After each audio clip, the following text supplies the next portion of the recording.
ফিজিক্সে মেইন কাজটা হচ্ছে সমীকরণ সঠিকভাবে লিখতে পারো। ধরলাম তুমি বুঝলাই না, তখন কি করবা? চায়না কি করতো, জিপিও এক জায়গা থেকে কিনে নিয়ে গিয়ে ওরা রিভার্স ইঞ্জিনিয়ারিং করতো। ফিজিক্সে দেখবা বেশিরভাগ প্রবলেম, তোমার 99% প্রবলেম সলভ হয়ে যাচ্ছে তুমি যদি আসলে সমীকরণ সঠিকভাবে লিখতে পারো।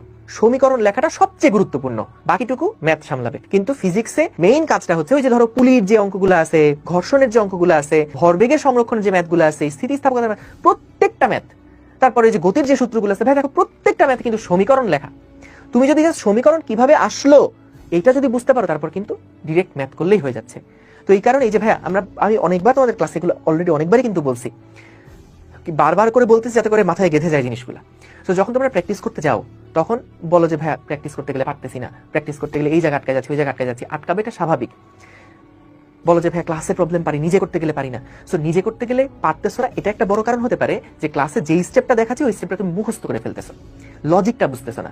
তো যদি তুমি একবার লজিকটা ফিল করতে পারো যে হ্যাঁ এইটার কারণে এই স্টেপে আসলাম, এইটার কারণে এই স্টেপে আসলাম, ধরলাম তুমি বুঝলাই না, তখন কি করবা?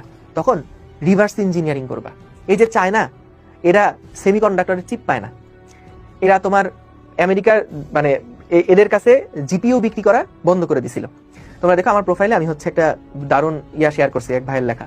তো ওইখানে বিশাল একটা ইতিহাস পাবা, মানে চায়না কিভাবে করে ধরো চায়নাকে ব্লক করে রেখে আমেরিকা, ইউরোপ এরা সব বিভিন্ন টেকনোলজিক্যাল অ্যাডভান্সমেন্ট গুলো করছে। চায়না কি করতো, জিপিও এক জায়গা থেকে কিনে নিয়ে গিয়ে ওরা রিভার্স ইঞ্জিনিয়ারিং করতো। আচ্ছা এই জিনিসটা আমার ফাইনাল প্রোডাক্ট, তাহলে এই জিনিসটা বানানোর জন্য কি কি কাজ করছে তার ওরা খুলতো, খুলে খুলে খুলে খুলে ও আচ্ছা ঠিক আছে, মানে ব্যাক ইঞ্জিনিয়ারিং করে তারপর প্রোডাক্টটা আবার বানাতো।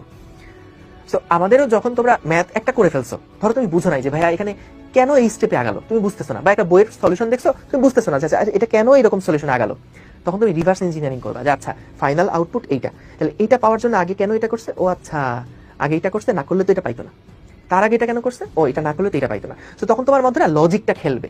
সো লজিকটা বিল্ড আপ করাটা ফিজিক্স ম্যাথে পারার জন্য সবচেয়ে